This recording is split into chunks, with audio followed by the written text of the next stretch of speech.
বন্যা বাংলাদেশের প্রতি বছর ঘটা একটি প্রাকৃতিক দুর্যোগ।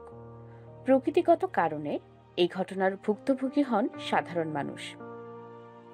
আবার অনেক মানবসৃষ্ট কারণও রয়েছে। বর্তমানে সিলেট বিভাগ সহ অনেকগুলো এলাকা পানির নিচে তলিয়ে আছে। আজকে আমরা জানার চেষ্টা করব এদেশের ইতিহাসের ভয়ঙ্কর বন্যাগুলো সম্পর্কে। বাংলাদেশে মার্চ থেকে সেপ্টেম্বর এই মাসে চলে বর্ষা ঋতু।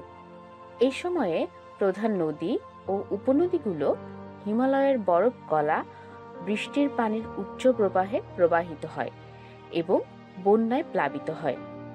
কিন্তু চলতি বছরে বাংলাদেশের ইতিহাসে স্মরণকালের সবচেয়ে ভয়াবহ বন্যা বলে ধারণা করা হচ্ছে। এখনো পর্যন্ত ২১টি জেলায় ৩০ লাখের বেশি মানুষ পানিবন্দী। তৃতীয়বারের মতো বাড়ছে পানি। বাংলাদেশের বন্যা পরিস্থিতি নিয়ে আন্তর্জাতিক সম্প্রদায়ের মধ্যে উদ্বেগ লক্ষ্য করা যাচ্ছে। অগাস্টের আগে পরিস্থিতির উন্নতি হওয়ার সম্ভাবনা নেই বলে জানিয়েছে বিশেষজ্ঞরা। বাংলাদেশের ইতিহাসে ভয়াবহ রকমের বন্যা হয়েছে বেশ কয়েকবার। ৮৭ সালের বন্যা। ১৯৮৭ সালের জুলাই আগস্ট মাসে বন্যায় বড় ধরনের বিপর্যয় ঘটে। প্রায় ৫৭,৩০০ বর্গ কিলোমিটার এলাকা ক্ষতিগ্রস্ত হয়। সমগ্র দেশে ক্ষতিগ্রস্ত হয় প্রায় ৪০% এলাকা।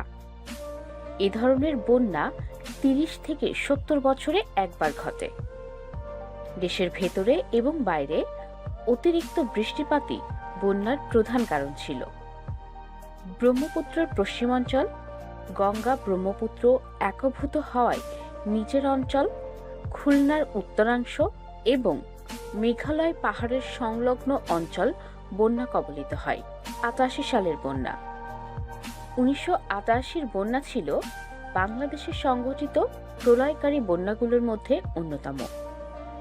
আগস্ট সেপ্টেম্বরে সংঘটিত এই বন্যায় দেশের প্রায় ৬০% এলাকা ডুবে যায়। বেশ কয়েকটি স্থানে এই বন্যা ১৫ থেকে ২০ দিন পর্যন্ত স্থায়ী ছিল। এটি ছিল এদেশের ইতিহাসে সবচেয়ে মারাত্মক ও ক্ষয়ক্ষতিময় প্রাকৃতিক দুর্যোগ। বিশ্বব্যাপী গণমাধ্যমেও সে সময় এই দুর্যোগটি সকলের দৃষ্টি আকর্ষণ করতে সক্ষম হয়।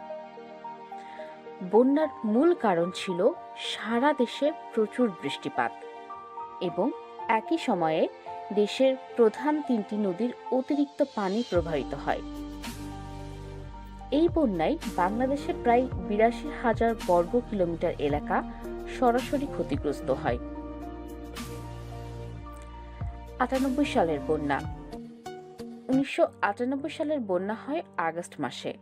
এতে ৬৮% এলাকার ১,২৫০,০০০ বর্গ কিলোমিটার এলাকা প্লাবিত হয়। বন্যার ব্যাপ্তি অনুযায়ী এটি ১৯৮৮ সালের বন্যার সাথে তুলনীয়। ব্যাপক বৃষ্টিপাত, একই সময়ে দেশের প্রধান ৩টি নদীর প্রবাহ ঘটার ফলে ব্যাপক ওয়াটার এফেক্টের কারণে এই বন্যা ঘটে। ২০০৪ সালের বন্যা। ২০০৪ সালে বন্যা হয় জুলাই মাসে। এতে বাংলাদেশের ৩৮% এলাকার ৫৫,০০০ বর্গ কিলোমিটার এলাকা প্লাবিত হয়। ২০০৭ সালের বন্যা। ২০০৭ সালের বন্যাকে মহাবন্যা বলা হয়। এই বন্যা ২০০৭ সালের সেপ্টেম্বর মাসে হয়েছিল। এতে দেশের ৪২% এলাকা প্লাবিত হয়। প্লাবিত এলাকার মোট আয়তন ছিল ৬২,৩০০ বর্গ কিলোমিটার। ২০১৭ সালের বন্যা। বাংলাদেশে এলাকা ভেদে ২০১৭ সালের বন্যা ভয়াবহ এবং অতি ভয়াবহ পর্যায়ের ছিল। তবে ১৯৮৮ এবং ১৯৯৮ সালের তুলনায় ২০১৭ সালের বন্যাকে সারা দেশের জন্য ভয়াবহ বলা যাবে না।